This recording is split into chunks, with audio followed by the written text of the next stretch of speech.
안녕하세요. 경기도 일산에서 네일샵을 운영하면서 살고 있는 42세 여성입니다.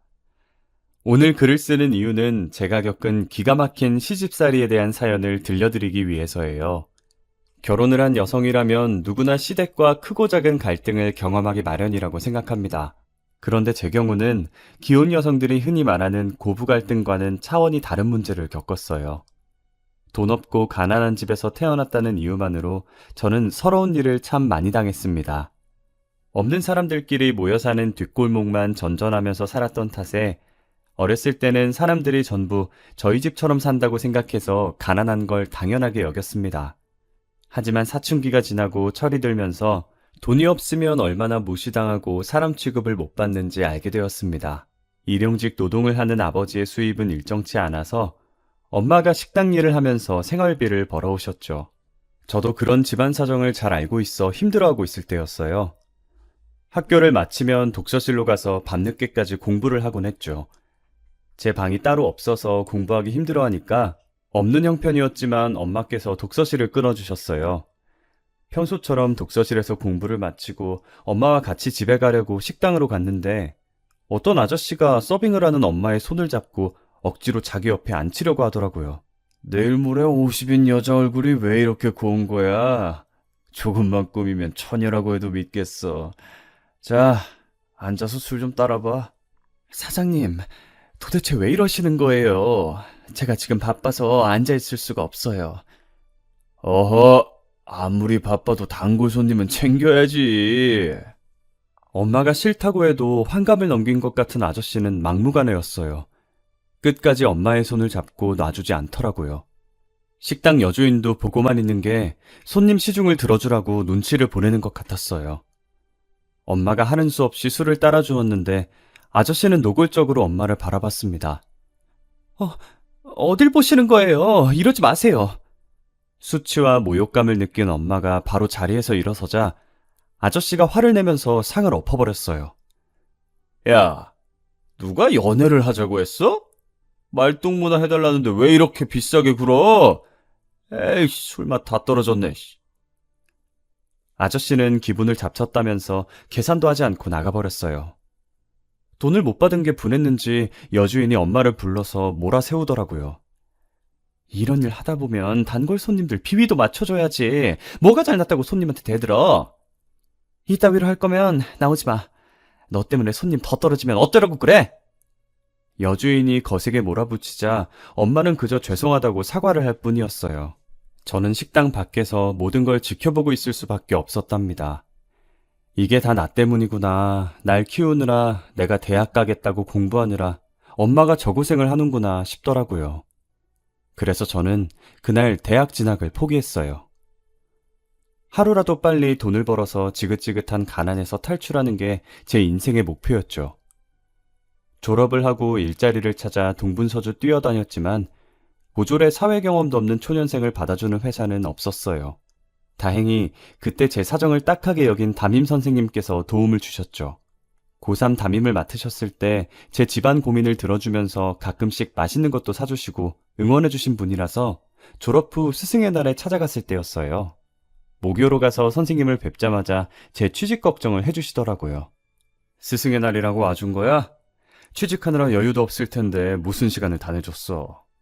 안 그래도 취직하기가 힘들어서 포기하려고요. 일단 알바 먼저 해보려고 알아보고 있어요. 아, 그러니 요즘 경기가 안 좋아서 좋은 일자리 찾는 게 쉽지가 않더라. 제가 시무룩하게 고개만 끄덕이고 있으니까 선생님께서 잠시 생각하시더니 제 일자리를 알아봐 주시겠다고 하더라고요. 내 지인의 지인이 사업을 하고 있는데 사무일을 맡아줄 격리가 필요하다고 하더라. 내가 한번 알아봐 줄게. 정말요? 말이라도 감사해요. 저를 생각하는 선생님의 배려는 고마웠지만 크게 기대하지 않았어요. 그런데 며칠 후에 선생님께서 그 회사로 가서 사장을 만나보라고 하시더라고요. 기쁜 마음으로 사장님을 보러 갔는데 생각보다 면접 자리가 편안하더라고요. 사장님께서 저를 보더니 예쁘다, 야무질 것 같다, 귀엽다는 칭찬을 해주셨어요. 무섭고 딱딱한 분위기일 것 같아서 전날에 잠도 잘 못 잤는데 괜히 긴장했다는 생각이 들었어요. 정수미, 네가 수미구나. 앞으로 같이 일할 사람이니 말 놔도 되겠지? 네, 그럼요. 저를 본 사장은 대뜸 말을 놓겠다고 한 게 좀 그랬지만 어른이니 그러려니 했어요. 사장님께서는 선생님을 통해서 저에 대해서 모두 들었다고 하시더라고요. 봐서 알겠지만 작은 무역회사야. 일은 크게 힘들지 않을 거야. 문제가 생기면 나하고 상의하면 돼. 내일부터 나와. 네? 이렇게 바로요? 왜? 다른 직장 구했어? 아니요, 그건 아닌데. 그럼 내일부터 출근하면 되겠네. 사무실 주소는 문자로 보내줄게. 지금 생각해도 참 이상한 게 몇 마디 물어보지도 않고 출근을 하라고 했거든요. 그런데 저는 첫 직장이라 세상 물정 모르고 시작을 했던 것 같아요. 다음 날부터 사장님이 알려주신 주소로 출근했는데요. 지금 생각해도 정말 기억하고 싶지 않네요. 사장님께서는 절 딸처럼 생각하신다면서 계속해서 저에게 추근덕댔어요. 간단한 복사와 팩스 보내는 법을 알려주신다더니 제 손을 만지려고 애쓰더라고요. 너무 무서워서 하지 말라고 소리치고 싶었지만 입이 떨어지지 않더라고요. 내일은 절대 출근하지 않으리라 생각하면서 퇴근하는 시간만 기다렸어요. 그런데 사장님께서 퇴근 시간까지 절 붙잡고 안 놔주셔서 깜짝 놀랐어요. 지금 어디 가려고? 내가 데려다 줄게. 아니다. 퇴근하고 뭐해? 같이 저녁 먹고 가라. 집에 가야 해요. 이거 놔주세요. 내가 뭘 했다고 그래. 손만 살짝 스쳤구먼. 피하기만 하고. 내가 그렇게 더러워? 아니요. 그게 아니라. 울긴 왜 울어? 내가 뭘 했다고. 나는 딸같이 챙겨주려고 그랬던 거야. 어디 가서 나 때문에 울었다고 하기만 해봐. 제가 눈물을 흘리니까 사장님도 선생님이 생각나는지 절 놔주시더라고요. 면접 때부터 이상하다고 생각했었는데 출근을 한 게 참 바보 같았죠. 지금은 안 그러지만 그때는 너무 어렸고 세상 물정 몰랐어요. 지금 저에게 그런 일이 일어났다면 통쾌하게 한 방 먹여줬을 텐데 말이죠. 당하고만 있던 게 얼마나 분했는지 가끔 그 사장의 얼굴이 아른거려서 속이 부글부글 끓는답니다. 퇴근한다며? 얼른 가! 선생님한테 이르면 너 오늘 일한 거 돈이고 뭐고 없다? 이 바닥에서 일 못하게 할 거니까 그렇게 알고 있어. 사장도 제가 서럽게 우니까 다시 안 올 거라고 생각했나 봐요. 담배를 뻑뻑 피면서 제가 가는 모습을 지켜보고 있더라고요. 그날 집으로 가는데 어찌나 서럽던지 회사가 다 이런 곳인가 싶었어요. 제가 1시간 떨어진 집에 도착하니 선생님께서 전화를 주셨어요. 이게 대체 무슨 일이야? 일하다가 갑자기 뛰쳐나갔다며? 선생님께서 무척이나 당황하시면서 제게 무슨 일이 있었냐고 물으셨어요. 근데 사장의 얼굴과 사장이 내게 했던 말들이 머릿속에서 떠나지를 않아 한마디도 못했어요. 제가 바보 머저리였죠. 그때 속 시원하게 그 변태가 한 짓을 고발해서 망신을 주는 거였는데 말이죠. 지금의 저라면 뭐? 제가 일하다가 뛰쳐나가요? 마음 같아서는 그 대머리 이마를 신명나게 때리고 싶었는데 참았어요. 날 딸이라고 생각한다고 해놓고 아주 지 마누라 마냥 만지더라고요. 선생님은 어떻게 그런 놈을 소개시켜 주실 수 있으세요? 라고 소리쳤을 거예요. 하지만 그 당시에는 손을 만지거나 허리를 감싸는 것뿐이라서 이걸 말해봤자 소용이 있나 싶더라고요. 무슨 일이 있었던 건 아닌데 일이 잘 안 맞아서 힘들어서 그랬어요. 그래서 이렇게 말해버리고 말았어요. 선생님은 할 말을 잃으셨는지 한숨을 쉬면서 저보고 쉬라는 말만 하시더라고요. 그 뒤로 담임쌤과 연락도 끊겼어요. 정말 힘든 시기였죠. 사람 만나기가 힘들었고 특히 그 사장과 비슷한 연령대의 남자를 만나면 머릿속이 새까매지는 기분이 들었어요. 취직을 하려고 면접을 보러 가면 항상 사장 또래가 저를 맞이하니 면접을 잘 볼 수 있을 리가요. 회사에 가서 또 부당한 짓을 견디고 있어야 한다는 생각에 사장님이나 대표님의 질문을 해도 한마디도 하지 못했어요. 그래서 바로 취업을 하지 못했답니다. 혼자서 할 수 있는 일이 뭐가 있을까 생각했는데 매일 가던 편의점이 생각나더라고요. 그곳에서는 사장 또래가 안 보였고 30대 정도 되어 보이는 남자가 늘 카운터를 보고 있었거든요. 그래서 급한 대로 편의점에서 알바를 시작했어요. 편의점 사장님은 31살의 젊은 남자였어요. 사장님은 남자치고는 말이 많은 편이어서 수다스럽다는 느낌이 들 정도였어요. 사장님과 같이 일할 때 힘든 점이 한 가지 있었어요. 그가 재미없는 농담을 해도 웃어줘야 한다는 겁니다. 수미야, 내가 재밌는 얘기 해줄까? 사장님은 정말 재미있는 이야기라고 했지만 제가 이미 알고 있는 것이었죠. 하지만 저는 사장님의 말에 맞장구를 쳐줘야 했어요. 아, 네, 사장님, 너무 웃겨요. 진짜 재미있으세요. 만약 그렇지 않으면 사장님은 삐쳐서 토라져 버렸거든요. 그건 말고 어려운 건 없었어요. 어쩌다 진상 손님들이 있었지만 사장님이 처리해줬습니다. 수미야, 우리 둘만 있을 때는 편하게 오빠라고 불러. 아, 그래도 사장님인데. 야, 우리 사이에 뭐 어때? 괜찮아. 처음에는 어색해서 오빠라는 말이 입 밖에 나오지 않았지만 1년이 지나자 저는 사장님을 자연스럽게 오빠라고 부르면서 슬며시 말을 놓기도 했어요. 그러다가 자연스럽게 저한테 남자친구는 있냐, 엄마 아빠는 뭐 하시냐, 학교는 안 가냐 등등 다양한 질문을 하시더라고요. 당연히 저는 불편한 질문들이라서 그럴 때마다 표정이 굳었죠. 그냥 뭐 엄마 아빠는 일하시고 학교는 가기 싫어서 안 가는 거예요. 아니, 나는 네가 궁금해서 물어봤던 건데 기분 나빴어? 자꾸 물어보셔서 좀 그래요. 아, 불편했구나. 나는 대학을 안 갔거든. 난 괜찮아서 불편할 걸 생각 못했다. 요즘 전문대라도 가는 추세니까 왜 안 가나 궁금했어. 가고 싶었는데 못 간 거면 도와주려고 했지. 어떻게 도와주게요? 등록금이라도 내주시게요? 네가 공부하고 싶으면 그렇게 해줄게. 도대체 왜요?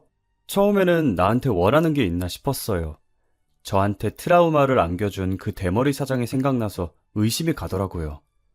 세상에 공짜가 어디 있나요? 저는 무슨 꿍꿍이가 있어서 이런 거라고 생각했는데 편의점 사장이 뜻밖의 말을 꺼냈어요. 내 동생이랑 닮아서 그래. 내 동생이 대학 가고 싶어 했는데 그때 형편이 안 좋아서 못 갔거든. 그렇게 여유 있음 지금이라도 보내면 되잖아요. 집을 나갔어. 가난해지니까 가족들이랑 사이가 안 좋아지더라고. 지금이라도 돌아와서 대학 가겠다고 하면 좋겠다. 그럼 당장이라도 보내줄 텐데. 사장님이 씁쓸한 표정으로 동생이 그립다고 말하는데 마음이 흔들리더라고요. 가난이라는 게 참 무섭다고 말하는데 공감이 가기도 했죠. 사장님이 어떻게 해서 성공했는지 무용담을 들려주는데 너무 멋진 사람이라는 생각이 들었어요. 편의점 하기 전에 별의별 짓을 다 해봤어. 평범한 회사인 줄 알았는데 들어가 보니까 다단계 회사인 거 있지? 조용히 나오느라 고생했었지. 그때는 정말 세상 물정 몰랐어. 주식 공부해서 번 돈 아니었으면 편의점도 못 차렸을걸? 어떻게든 가난에서 벗어나려고 주식은 물론 공무원 공부, 자격증 공부, 공부랑 공부는 다 해봤다고 하더라고요. 이 사람이라면 배울 점이 많겠다 하는 생각이 들자 자연스럽게 마음의 문이 열렸던 것 같아요. 그러다가 단둘이 술을 마시는 일도 잦아졌죠. 처음 며칠은 편의점 근처 술집만 찾았지만 시간이 지나자 사장님 집에서만 먹게 되었어요. 퇴근 후 술을 마시는 횟수만큼 저희들 사이는 점점 가까워졌죠. 그때부터 저는 사장님에게 반말을 할 수 있게 된 것 같아요. 제가 너무 방심해서일까요? 결국 넘지 말아야 할 선을 넘고 말았죠. 술김에 딱 한 번 잤는데 한 달 뒤에 전 임신을 했다는 사실을 알게 되었어요. 그래도 전 오빠를 믿었어요. 설마 애를 지워라, 어떻게 해봐라, 책임 전가하지는 않겠지 싶었습니다. 그런데 생각과는 다르게 애를 가졌다는 말을 꺼내자 오빠의 얼굴이 심각해지더라고요. 애가 생길 거라는 생각은 전혀 못했는데. 뭐라고? 지금 그 반응은 뭐야? 아니, 왜 화를 내? 책임지면 될 거 아니야. 그런데 왜 그렇게 말을 해? 어차피 책임질 거 좀 좋게 말해줄 수 없어? 내가 뭘 했다고 그래? 한숨 쉰 게 그렇게 잘못했어? 정말 할 말이 없어지더군요. 울며 겨자 먹기로 책임지겠다고 하는 것 같았지만 어쩔 수 없었어요. 지울 용기도 없었고 지우고 싶지도 않았어요. 오빠 집안이 돈이 많은 알부자라는 걸 알고 있어서 내심 애만 키우면서 돈 걱정 안 해도 되겠구나 싶었거든요. 하지만 좋다고만 생각했던 장점이 결혼을 해보니 가장 큰 문제라는 생각이 들더라고요. 시댁에 돈이 많은 게 무슨 문제가 되냐고 생각하시겠지만 반대로 제 친정에 돈이 너무 없어서 문제였어요. 처음에는 그런 생각을 못했는데 시어머니를 만난 다음에 돈이 없으면 결혼도 쉽지 않다는 걸 깨닫게 되었습니다. 저희 집안의 가난이 얼마나 컸는지 시어머니께서 제가 고졸에 혼전 임신을 했다는 것조차 신경 쓰지 않으셨어요. 오직 돈 문제를 걸고 넘어지시더라고요. 네, 내가 우리 아들한테 들은 게 있는데 아버지는 노가다하고 엄마는 식당에서 서빙을 하고 있다고? 네, 어머님, 맞아요. 집도 없이 월세방에서 지내고 있는 것도? 네, 맞아요. 제가 기가 죽어서 기어가는 목소리로 말하니까 시어머니는 기가 막힌 표정을 지으셨어요. 그런데 편의점 알바를 하고 있어? 나이도 젊은 게 어디 취직도 안 하고? 하고 싶은데 사정이 있어서. 사정은 무슨 사정? 집안이 그 꼴이면 제대로 된 직장을 갈 생각을 해야지. 편의점 알바로 하루 벌어서 하루 먹고 살 생각하면서 어떻게 딸을 시집 보낼 생각을 하니? 너도 그렇고 네 부모는 염치라고는 없는 거니? 시어머니는 첫 대면인데도 대놓고 모욕적인 말을 퍼부으셨어요. 그런데 또 맞는 말이라 할 말이 없더라고요. 그래놓고 우리 아들을 꼬셔? 임신도 네가 하고 싶어서 한 거지? 우리 아들이 돈 있어 보이니까? 그런 거 아니에요. 긴 말 할 거 없어. 난 이 결혼 반대야. 없어도 이렇게 없는 집안하고 사돈 맺었다가는 우리 집안까지 거덜나고 말 거야. 엄마, 그게 무슨 소리야? 요즘 세상에 돈으로 결혼하는 사람이 어딨어? 그리고 애를 가졌는데 그냥 두면 어쩌라고. 이 녀석이 뭘 잘했다고 큰 소리야. 애 때문에 저런 거지 발사계 같은 것한테 발목 잡혀서 평생을 살겠다는 거니? 시어머니는 단호하게 나오니까 잠자코 보고만 있던 아주버님까지 나오시더라고요. 엄마, 엎질러진 물이야. 진호가 성급했던 건 맞지만 재수 씨를 미혼모로 만들 수는 없잖아. 그러면서 이 동네에서 나고 자랐는데 소문이라도 나면 어쩌냐고 귓속말을 하는 거 있죠? 아주버님이 편의점도 이제 자리 잡아서 장사가 잘 되고 있다고 다 들리게 속닥거리시더라고요.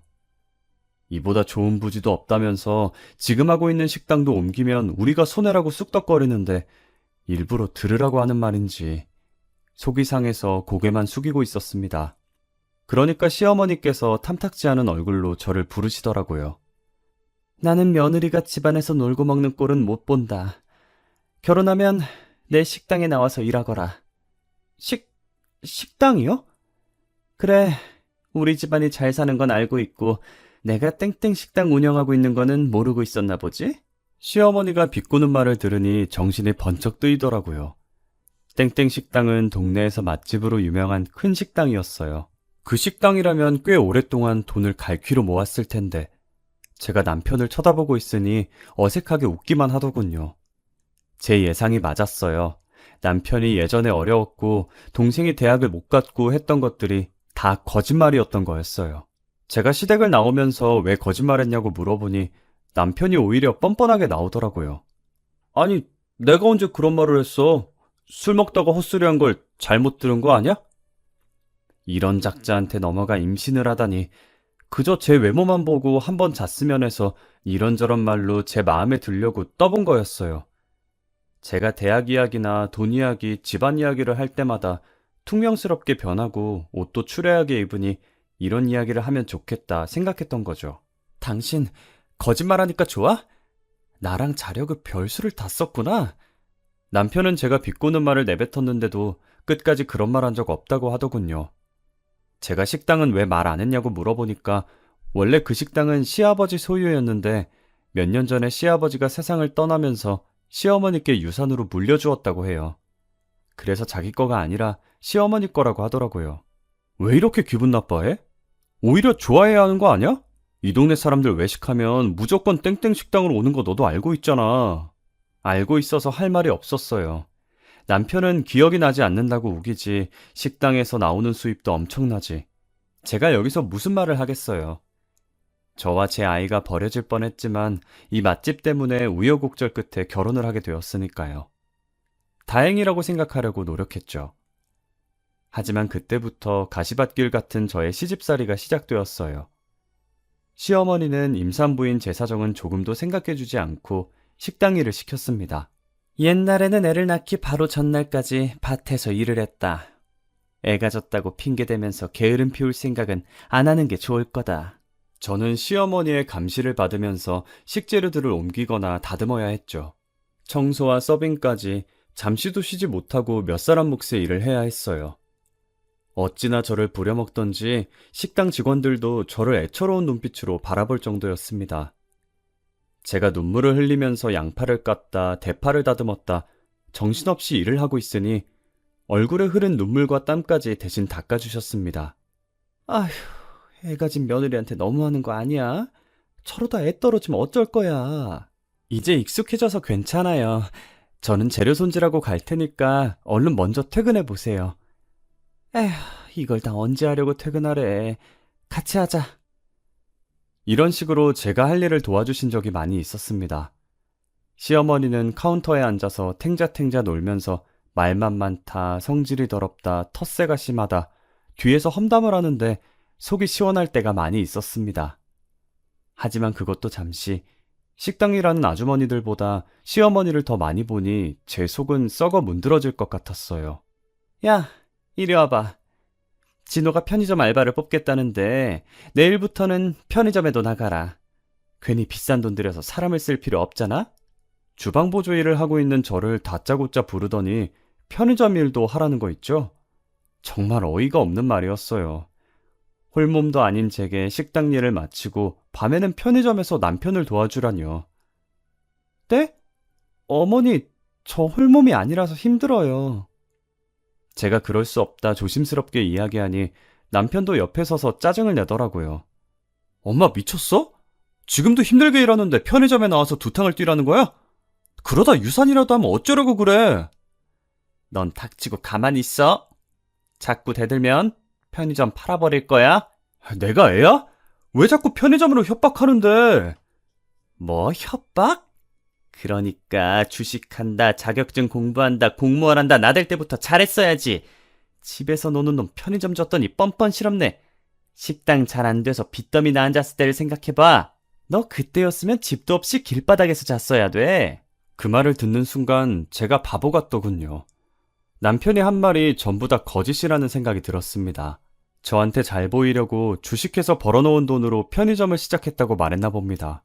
자격증이니 공무원이니 말만 번지르하게 해놓고 호감을 산 남편이 미웠죠. 하지만 한편으론 잠시나마 남편을 성실하고 멋지게 본 제가 바보같이 느껴졌습니다. 남편도 찔렸는지 제 눈치를 보면서 소리치더군요. 여기서 그 말이 왜 나와? 대학 보내준다고 할 때 대학이라도 가지. 나이 먹고 대학 가는 게 뭐가 창피하다고. 그냥 너 같은 놈은 지원해주지 말 걸 그랬다. 취직도 싫다고 고집 피우는 놈을 내가 뭐가 예쁘다고. 시어머니의 독한 말에 남편은 입을 다물어야 했어요. 학구열 있고 도전하는 걸 좋아한다고 생각한 남편이 대학도 가지 않고 취업도 하지 않으려고 했더군요. 결혼하고 나니 남편의 실체가 보이기 시작했습니다. 남편도 그때부터 본색을 드러내고 자신의 본성을 불더군요. 엄마, 왜 말을 그렇게 해? 집에 돈도 많은데 집안에 한 명쯤은 먹고 놀아도 되잖아. 그러니까 수미한테도 일 시키지 마. 내가 어떻게든 편의점으로 먹여 살릴게. 뭐? 돈 많은 집안 믿고 2년 넘게 백수로 지내겠다고 뻐긴 놈을 무슨 수로 믿어? 시어머니가 남편 등짝을 짝 한 번 때리면서 그렇게 원하던 사장님 소리 듣더니 미친 거냐고 소리치시더군요. 그러면서 그 편의점이 어떻게 네 거냐, 내 명의로 되어 있으니 내 거라고 말씀하시더라고요. 남편이 시어머니께 꼼짝을 못하는 이유가 뻔히 보였죠. 저도 이 집안에 사는 이상 시어머니께 꼼짝도 못할 것 같아 시어머니의 말을 어쩔 수 없이 따랐습니다. 식당 일을 끝내고 바로 편의점 일을 하러 갔죠. 남편이 편의점 문을 열고 들어온 저를 보자마자 창고 쪽으로 손짓하더라고요. 여보, 힘들지? 당신은 창고에서 쉬고 있어. 내가 알아서 할 테니까. 고마워. 그런데 어머니께서 알지 않으실까? 아냐, 절대 몰라. 내가 오면 나오라고 말할 테니까 걱정하지 마. 이렇게 남편이 저를 배려해서 창고에 누울 곳을 만들고 쉬도록 해주었는데 그것도 시어머니께 들키고 말았습니다. 시어머니는 편의점에 설치된 CCTV를 통해서 제가 뭘 하는지 다 보고 있었던 거예요. 업자를 통해서 편의점 CCTV를 휴대폰으로 볼 수 있는 앱을 휴대폰에 깔아놓고 저를 감시했던 겁니다. 그래서 다짜고짜 전화를 하시더니 저에게 소리를 고래고래 지르시더라고요. 일을 하라고 했더니 나를 속이고 잠만 퍼질러 자면서 남편을 부려먹어? 한 번만 더 나를 속이려고 들면 당장 이혼시킬 테니까 그렇게 하라! 하루에 서너 시간밖에 못 자고 하루 종일 일을 하다 보니 결국 우려했던 일이 벌어지고 말았어요. 식당에서 일을 하던 저는 갑자기 쓰러지고 말았죠. 주말이라 정신없이 바빠서 발바닥에 땀이 나도록 서빙을 하고 있었는데 갑자기 하늘이 노랗게 보이더니 정신이 아득해지고 말았습니다. 음식을 실은 카트를 밀고 가다가 우당탕 소리를 내며 넘어져 버렸죠. 병원에서 눈을 뜨자마자 의사가 저를 보더니 빈혈이 심각하다고 했습니다. 왜 이렇게 무리하셨어요? 이제 막 7개월을 넘겼으니 지금부터가 고비예요. 철분 보조제 꾸준히 먹고 무리하지 말고 쉬셔야 합니다. 하루 정도 입원하라는 말까지 듣자 이제 쉴 수 있겠다는 생각이 들더군요. 하루라도 푹 잘 수 있는 게 어디인가 싶었는데 다행히 곁에 있던 남편과 아주버님이 합세해서 시어머니께 더 이상 일을 시키지 말라고 설득해 주셨어요. 엄마, 이러다 정말 큰일 나겠어. 재수 씨는 엄마 손자를 낳을 사람이야. 해산할 때까지만 쉬게 해줘. 남편의 말은 듣지도 않던 시어머니가 아주버님이 부탁을 하자 제가 일을 쉬도록 허락해 주었어요. 공부에는 취미가 없었던 남편과는 달리 아주버님은 우등생이었고 대학 졸업 후에 유명 대기업의 기획실에서 일하는 장래가 촉망되는 엘리트였어요. 그러니 시어머니는 은근히 남편과 아주버님을 비교하면서 차별을 하곤 했죠. 그날 이후로 처음으로 푹 쉬게 되었어요. 하지만 마음까지 편하지는 않았습니다. 결혼 후 분가를 하지 않고 시댁에서 살았기 때문에 시어머니가 식당에서 돌아오면 눈치를 봐야 했습니다. 청소며 빨래 같은 집안일은 전부 제 몫이었죠. 시어머니 눈치를 보면서 피가 마르는 것 같은 시간을 보낸 뒤에 저는 아들을 낳았습니다. 산부인과 의사도 아직 빈혈 증상이 남아있으니 당분간은 편히 쉬면서 몸조리를 잘하는 게 중요하다면서 좋은 산후조리원에서 회복할 것을 권했어요. 남편도 조리원을 알아봐 주겠다고 말했는데 시어머니가 그걸 알고 펄쩍 뛰면서 안 된다고 하는 겁니다. 너 미쳤어? 돈을 길바닥에 뿌리는 한이 있어도 저게 조리원에 들어앉아서 호강하는 꼴은 못 본다. 당장 집으로 들어오라고 해. 시어머니의 불호령에 조리원은 꿈도 꾸지 못하고 젖먹이 아들과 함께 시어머니가 기다리고 있는 집으로 가야 했습니다. 남편이 슬며시 저를 친정에 보내서 한 달이라도 몸을 추스르게 하자고 했지만 시어머니는 그것마저 허락하지 않았어요. 딱 2달이 지나자 시어머니는 제게 식당으로 나오라는 명령을 내리시더라고요. 저는 그날부터 젖먹이 아들을 키우면서 식당 일을 해야 했죠. 그리고 2년 정도가 지났을 때였을까요? 집안에서 아주버님 결혼 이야기가 슬슬 나오고 있었어요. 너는 진호처럼 말도 안 되는 여자를 만나면 안 된다. 좋은 혼처를 찾아줄 테니까 나한테 맡겨. 시어머니는 아주버님의 혼처를 직접 물색했고 전문 중매쟁이를 통해서 좋은 집안의 여성을 소개받았습니다. 시어머니가 고른 동서의 집안은 만만치 않았어요. 사업가 집안으로 재력이 탄탄했고 동서는 해외 유학파 출신의 교양과 세련미가 넘치는 커리어 우먼이었어요. 아주버님도 동서의 외모와 조건이 마음에 들었고 둘은 교제를 한 지 몇 달 만에 바로 결혼에 꼴이 나게 되었어요. 그런데 그 불똥은 저한테 튀었습니다. 시어머니는 모든 면에서 저와는 정반대의 좋은 조건을 가진 동서와 비교하면서 심한 모욕감을 주었어요.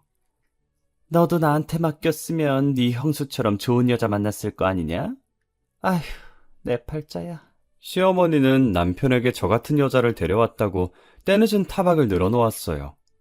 더 큰 문제는 시어머니뿐만 아니라 동서도 저를 무시한다는 것이었죠. 시어머니께 무슨 말을 들었는지 갑자기 저를 보고 학교 이야기를 꺼내더라고요. 어머, 대학을 안 갔다고요? 대학 안 가고 취직부터 한 거예요?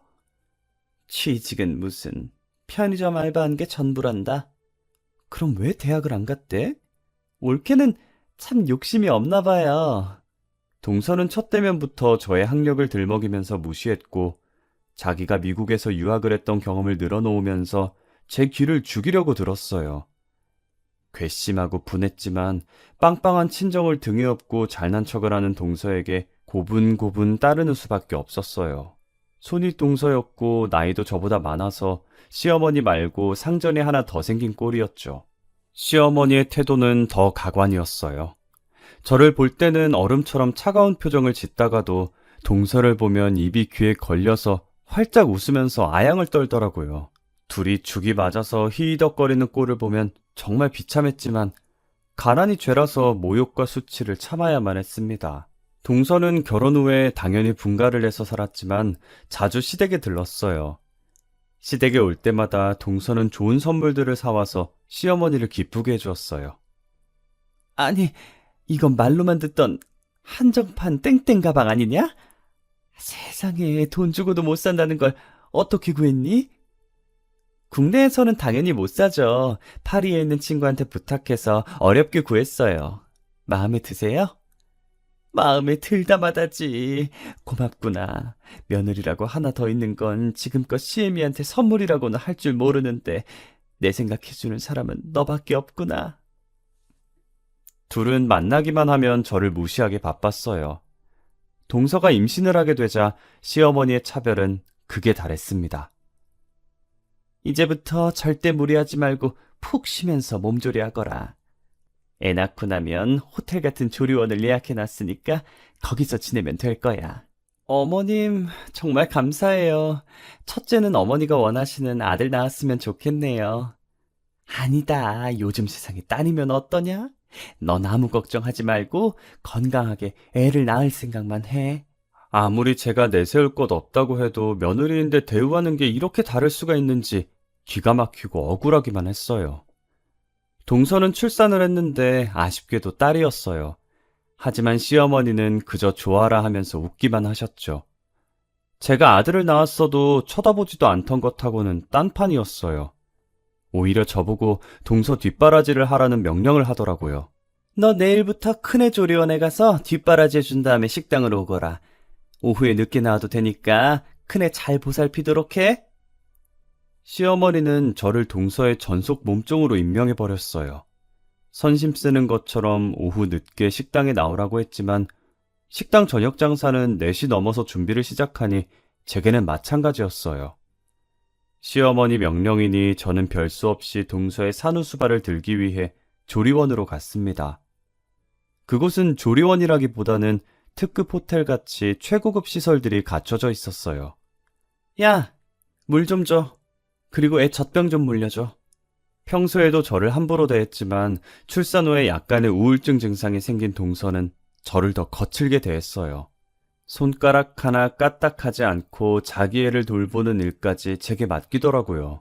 어쩌다 제가 애를 울리기라도 하면 벼락같이 호통을 쳤어요. 야! 애를 왜 울려? 바보 같은 게 꼴값을 떨고 있네. 정말 성질대로 하면 뺨을 후려갈기고 싶었지만 그랬다가는 제 인생이 박살나게 되니 초인적인 힘으로 동서의 구박을 견뎌냈어요. 그러다 우연히 동서에게 내연남이 있다는 충격적인 사실을 알게 되었어요.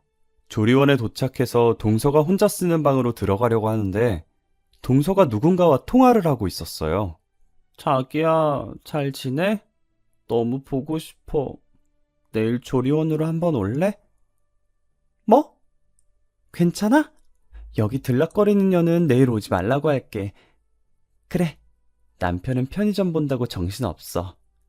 시모가 진짜 구두쇠라서 돈이 많아도 사람을 안 쓰려고 하더라고.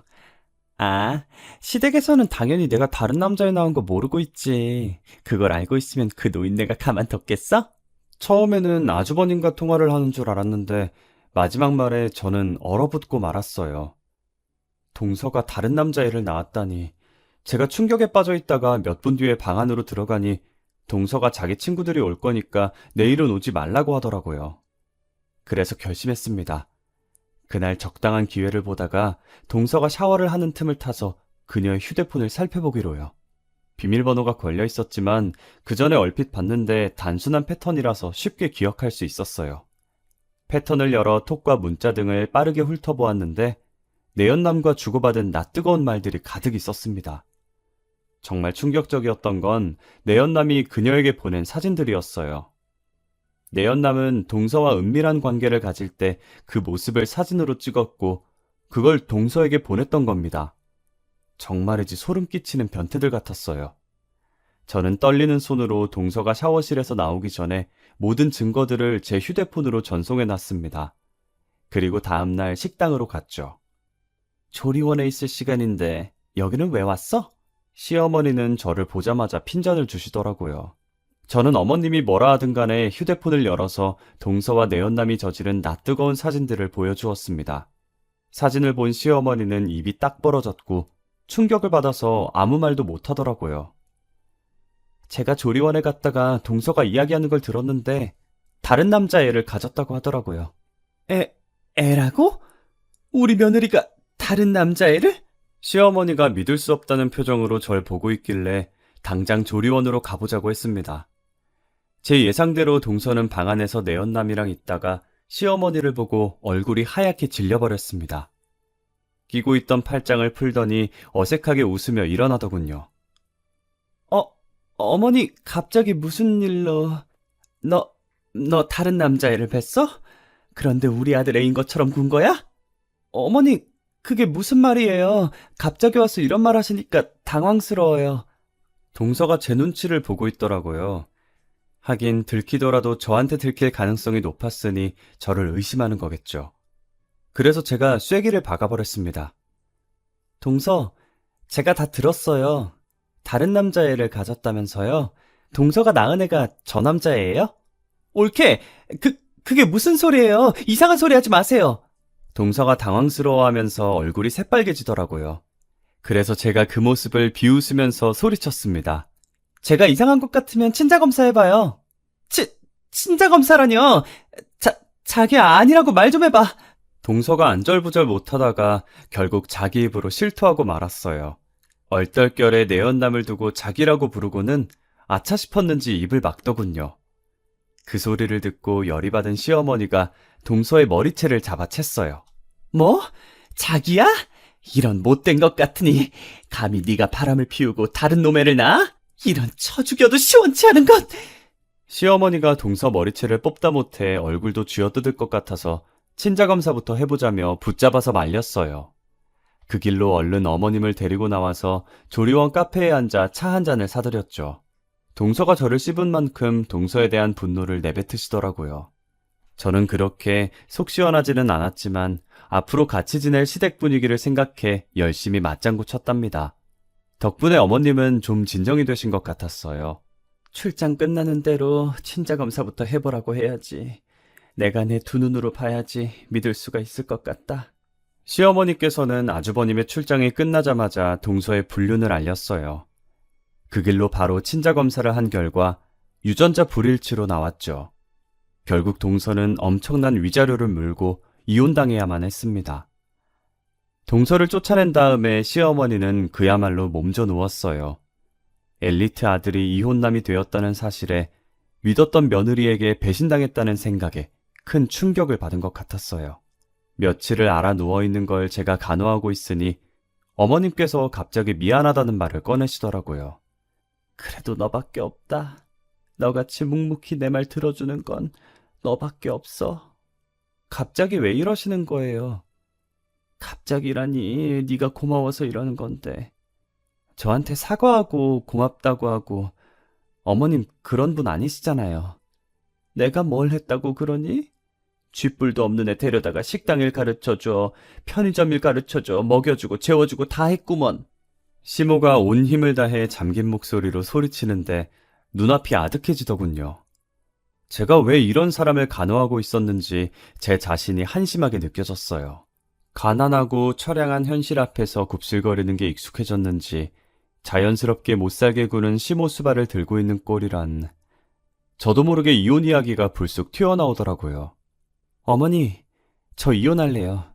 그동안 저를 구박하고 무시하면서 몸종처럼 부려먹은 것에 대해서 정신적인 위자료와 재산 분할을 청구할 거예요. 뭐? 너 제정신이냐? 네, 아주 정상이에요. 몇 년 동안 짐승 같은 취급을 받으면서 죽도록 일을 했어요. 이젠 그렇게 살고 싶지 않아요. 당당하게 제 몫을 찾으려고 해요. 이것이 아주 미쳤구나. 그래, 소송을 하든 뭘 하든 마음대로 해. 시애미가 며느리한테 일을 시키는 건 당연한 일인데 돈을 내놓으라고? 무슨 말 같지도 않은 헛소리를 짓거리는 게야? 그럼 헛소리라고 생각하세요. 어머님도 미친 사람이랑 살기 싫을 테니까 제가 나가서 살게요. 그 길로 단촐하게 짐을 싸서 나갔던 것 같아요. 돈 한 푼 없어서 찜질방에서 살거나 PC방에서 뜬 눈을 지샜지만 시댁에서 살 때보다 마음 편했어요. 시댁을 나온 뒤로 일도 술술 풀리더라고요. 시어머니는 재산 분할은 어림도 없다고 버텼지만 법원에서는 제 손을 들어주었죠.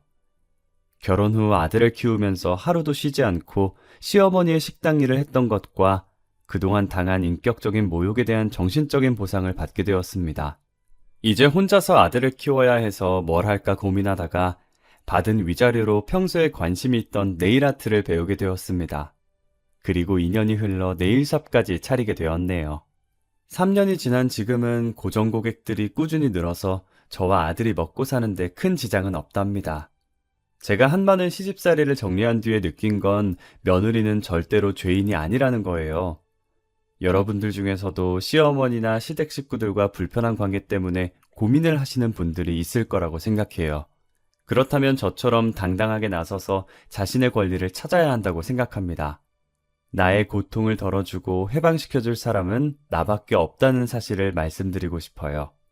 여러분의 가정에 행복한 웃음이 넘치기를 기원하면서 글을 마치겠습니다.